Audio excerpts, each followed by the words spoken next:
mengungkapkan bahwa harusnya yang dipersoalkan adalah selisih suara. Itu ya pendapat saudara ahli.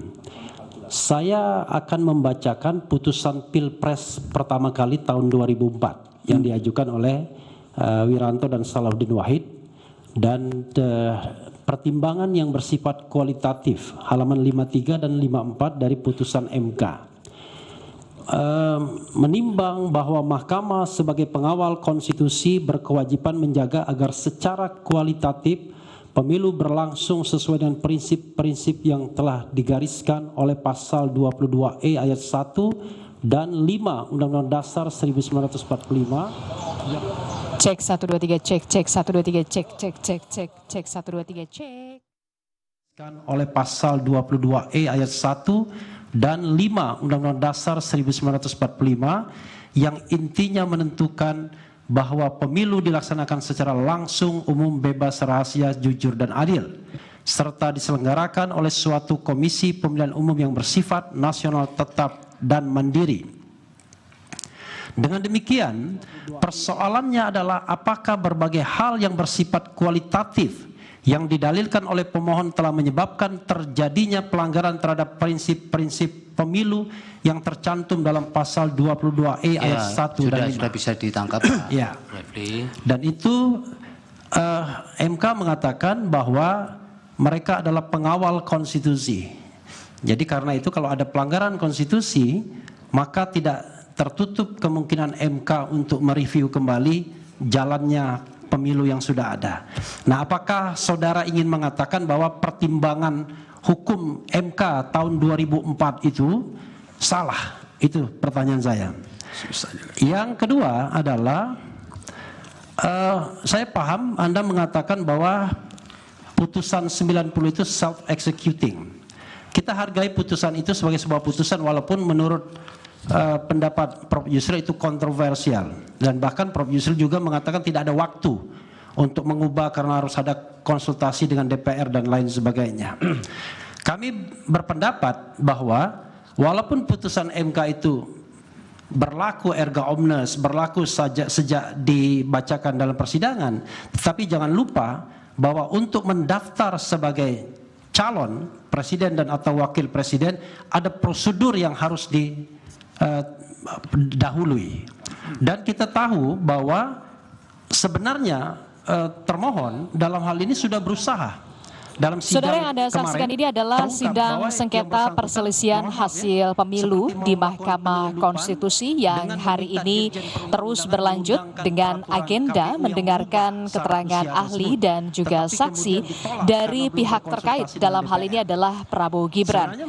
Tim hukum Prabowo Gibran menyiapkan ada 14 orang yang terdiri dari 6 ahli dan juga 8 orang saksi, saudara. Kami menyiarkan secara langsung Breaking News Kompas TV dari Gedung Mahkamah Konstitusi Republik Indonesia bersama saya Adisti Larasati. Saudara, hari ini Mahkamah Konstitusi menjalani sidang atau mengadakan sidang sengketa perselisihan hasil pemilu di Mahkamah Konstitusi yang hari ini agendanya adalah mendengarkan keterangan ahli dan juga saksi dari pihak terkait. Dalam hal ini adalah Prabowo Gibran. Dan tim hukum Prabowo sendiri sudah menyiapkan ada 14 orang yang terdiri dari 6 orang ahli dan juga 8 orang saksi, saudara. Dan kita masih akan terus mengikuti bagaimana keterangan ahli. Dalam hal ini adalah dari pihak terkait, yakni dari Prabowo Gibran yang sudah dihadirkan. Setidaknya ada 6 orang ahli, saudara, yang dihadirkan dalam sidang sengketa hasil perselisihan hasil pemilu 2024.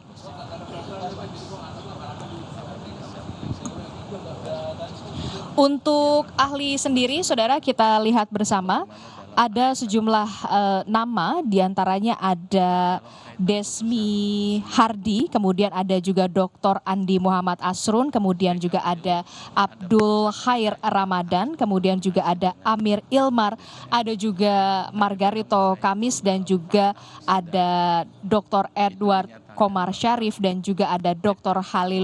Halilul Khairi. Sementara untuk saksi yang memang sudah disiapkan dari pihak terkait, dalam hal ini adalah kuasa hukum dari Prabowo Gibran, ada Ahmad Doli Kurnia, kemudian juga ada Supriyanto, kemudian juga ada Gani Muhammad, Andi Batara Livu, kemudian ada Aceh Hasan Syazili, ada Abdul Wahid, kemudian juga ada nama Hasan Nasbi, dan juga ada Muhammad Kodari.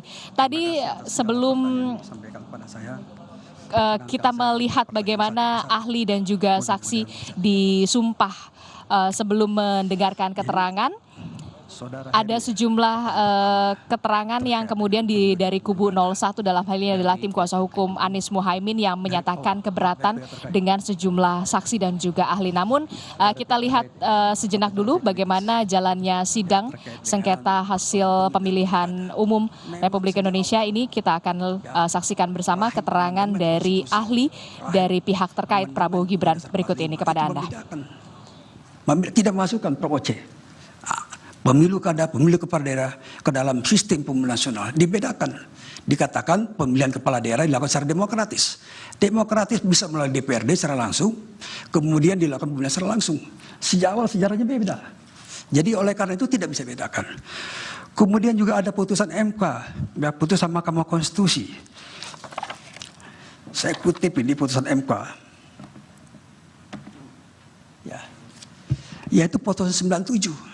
PU 11 2013. Ini sangat prinsipal sekali dan selalu saya tahu menjadi perdebatan di Mahkamah Konstitusi. Apakah pemilu kada itu masuk rejim pemilu? Dan bagaimana penanganan sengketa pemilu? Bahwa putusan ini mengatakan itu inkonstitusional. Walaupun sudah dirubah kemudian. Tetapi sejatinya dalam rahim Mahkamah Konstitusi mengatakan kita keluarkan ini. Pemeriksaan sengketa pemilu biarkan dibentuk oleh pengadilan khusus. Mari kita jadikan Mahkamah Konstitusi sebagai peradilan undang-undang. Biar marwah kenegarawan itu lebih tinggi, lebih melekat. Itu jawaban saya yang secara itu. Kemudian soal penetapan hasil ya. Misalnya ada putusan pemilu kada ingin diterapkan dalam kasus pemilu presiden. Saya kira dari ajasnya saja, dari lahirnya rahim ide pemilu kada itu berbeda dengan pemilu nasional dan implikasinya beda. Bayangkan kalau tiba-tiba semuanya dirubah, diulang secara total, mulai dari mana? Dan ada satu lagi yang menurut saya ada satu keanehan, ketika ada permintaan untuk mencoret hanya Gibran Rakebumi sebagai cawapres, bagaimana mencari pengganti Gibran ini untuk mendampingi Pak Prabowo Subianto sebagai paslon calon presiden 02. Ini pertanyaan-pertanyaan yang seolah-olah tidak mau dijawab, seolah-olah dibiarkan begitu saja.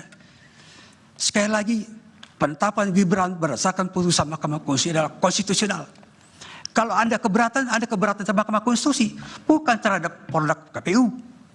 Dan sekaligus saya jawab pertanyaan Repli ya, bahwa memang ada persoalan yang dalam pemilu kada. Saya berikan contoh ekstrim Pak Repli, Pak Bambang ya, terkait dengan pemilu kada Bengkulu Selatan 2008. Itu sangat ekstrim kondisinya. Seorang yang pernah dihukum penjara karena terlibat pembunuhan cinta segitiga, dihukum 7 tahun. Namanya beda. Nama di KTP, nama di kampung, nama di kampus beda. Nama aslinya adalah Dirban Mahmud. Tapi nama di KTP, nama di kampus, Robi namanya, supaya lebih keren karena tinggal di kota. Ya. Tapi oleh mahkamah digali kebenarannya itu karena situasi ekstrim sekali. Dicari data tidak ada.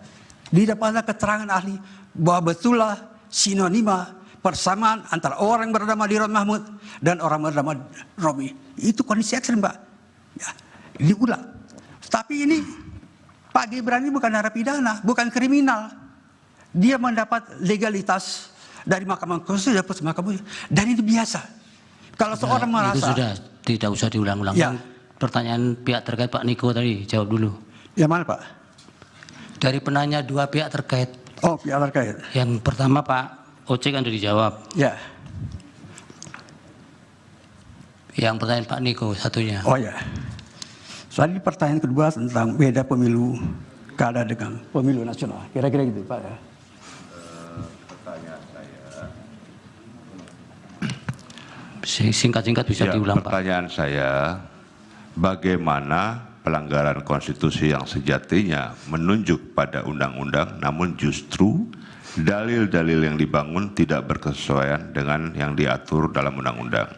Apakah dengan demikian dapat dibenarkan? Saya kira sesuai dengan Undang-Undang Nomor 7 tahun 2012, perselisihan di Mahkamah Konstitusi adalah perselisihan hasil perolehan suara. Tapi bukan sekedar suara itu. Bagaimana suara itu diperoleh dan kemudian apakah terjadi pengurangan, di mana terjadi pengurangannya, apakah di Sumatera Barat atau di Aceh, itu harus dibuktikan secara matematis. Tapi bukan sekedar menjadi mahkamah kalkulator. Ini ajas betul. Itu soal keadilan. Kenapa suara ditaruh di ujung? Karena ini persoalan kedaulatan rakyat, ini refleksi kedaulatan rakyat. Rakyat memberikan suara sebagai satu kontrak sosial, sebagai mengatakan adalah Jean Rousseau. Tidak bisa diterapkan, Pak. Dari sejak awalnya rahimnya beda, Pak. Mudah-mudahan terjawab, Pak. Ya, yang dari Pak Heru. Pak Heru, oke. Pak Heru tadi bertanya soal apakah putusan yang dalam pemilu kada, sengketa pemilu kada bisa diterapkan dalam pilpres, kira-kira gitu ya. Saya bilang nggak bisa. Kenapa? Karena implikasinya sekali lagi, ya sejarah asal muasalnya beda. Implikasinya ada mengerti. Ya, kalau saya suruh ulang secara langsung, kenapa suruh ulang langsung? Menggugurkan, pertama-tama diminta menggugurkan Gibran. Ya, hanya Prabowo bertanding, dicari gantian. Ini tidak sesuai dengan sistem hukum. Saya sudah meneliti persoalan ini dan sudah menulis 17 buku tentang ini. Jadi saya ngerti itunya. Jadi nggak bisa, Pak. Ya, kemudian terjadi perkembangan. Ya, perkembangan tentang apakah perkara itu datang dari pilkada. Saya lihat sekali lagi, Pak. Ya, sekali lagi, sejatinya mahkamah ini, mahkamah ya, dilihat dari putusan-putusan dan kemudian sejarah perdebatan putusan MK. Mahkamah ini ingin menyampingkan kok, mengeluarkan pemeriksaan sengketa pemilu keluar dari MK agar MK konsisten mengadili hanya perkara perundang-undangan. Itu, Pak. Jadi tidak selamanya misalnya perkembangan kemudian ingin diterapkan. Itu tahun berapa? Kembali pada Mas Bambang bahwa putusan 2019, Pak, itu jelas menggarisbawahi bahwa sengketa proses di Bawaslu di MK-nya. Saya kira itu jelas, Pak. Saya kira mudah-mudahan sudah terjawab Mas Bambang. Oh, yang kedua belum. Mas Refli, Mas Heru ya. Yang quote non tadi. Ya, quote non itu. Kira-kira itu jawabannya. Bukan, seandainya tidak bisa. Kan tadi ahli ternyata menerangkan tidak bisa di Mahkamah Konstitusi. Kemana keadilan itu bisa dimohonkan penyelesaiannya? Ah, itu soal nanti, Pak. Itu soal politik hukum, ya.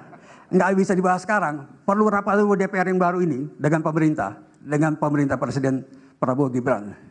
Ya, yang pertanyaan Pak Refli, jawab. Nah, ini tadi dikutip putusan sengketa Pilpres 2004 ya. Kita pakai yang terakhir, Pak, 2019. Kembali lagi, itu yang paling anyar, paling baru. Silakan Bapak baca secara teliti, ya, putusan 2019. Itu jawaban saya, Pak. Bisa dikutipkan nggak 2019 bagian mana yang menjawab atau mendukung pendapat saudara ahli? Gimana? Putusan 2019 itu bisa dikutipkan nggak? Bagian mana yang mendukung pendapat saudara ahli bahwa itu hanya hitung-hitungan aja? Izin yang mulia, sebaiknya pertanyaan-pertanyaan tidak dialogis. Melalui hakim ya, Pak Refli. Hakim ya.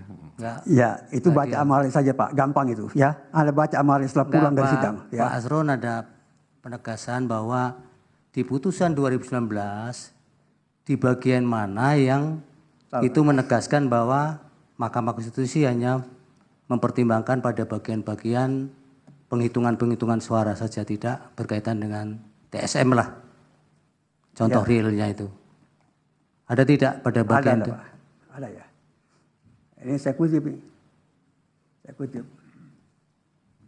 Bahwa putusan MK ya hasil pemilu 2019 nomor 01 PHPU Pres 17 Februari 2019 menyatakan antara lain ya, putusan tersebut menegaskan Mahkamah Konstitusi hanya memeriksa perselisihan suara di pemilu presiden dan pelanggaran pemilu dan sengketa proses pemilu ditangani oleh Bawaslu.